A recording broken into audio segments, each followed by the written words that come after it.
فيها قصة البدوي اللي تجاوز به السن ولا عاد يقدر ولا يروح وعياله واجد، وقام كل واحد يرميه على الثاني. يرميه يعني ما يبيه عنده، ما يباه عنده. واللي جاء عند هذا جت المرأة قالت فكني من عودك، فكني من عودك.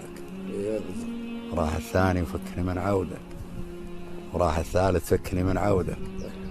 وإذا ما في لأحد تقبلوا، هم بدو يشدون ينزلون،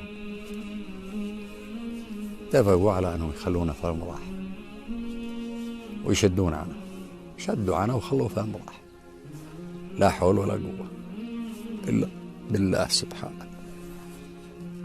هو شاعر وتمثل في أبيات يقول: قال الذي يقرأ بلي مكاتب يلي تقرون العمى من عناكم، يا عيالي يلي تشرفون المراجيب تريضوا لي واكسروا من أخطائكم، خذوا كلام جحيش ما به تكاذيب، مثل السند مضمون للي وراكم، يا عيالي إن صرتوا ضيوف ومعازيب، ترى الكلام الزين شمع تقراكم، ترى البلاسة من كبار العذاريب، وكل البلاسة ما يطول الحاكم، تصير بعيون الرفاقة تقل شيء، لمنها أقبل قيل هذا بلاكم، يا عيالي المذهب ترى المذهب الطيب، وترى ردى المذهب يبور إنساكم، يا عيالي ما سرحتكم للمعازيم، يا عيالي ما عمر المعزب ولاكم، ويا عيالي ما ضربتكم بالمشاعيب ولا سمعوا الجيران لجة بكاكم. الله.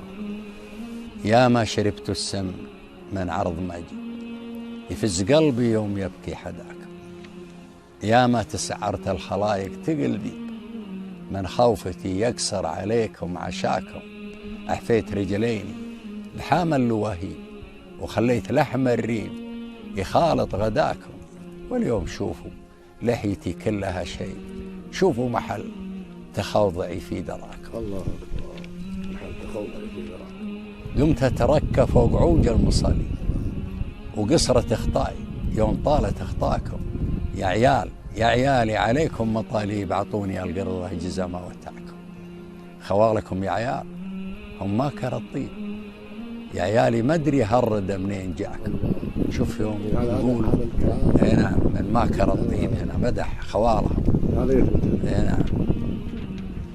يا عيالي يا عيال الخنا كلكم عيب، يلي على الوالد كثير لغاكم، نصيتكم وسندت وادي سلاحي، ولقيت والرمضة مدافيق ماكم، يا عيالي بعتوني بصفر العراجيب، ما هي حقيقة سود الله قراكم، أطلب عسى نسوانكم تقطع الصيب وتغيب شمس ويعتم الله سماكم، لابد ما هو عاويا دوني الذيب بالقبر، ما فرق طيبكم من رداكم.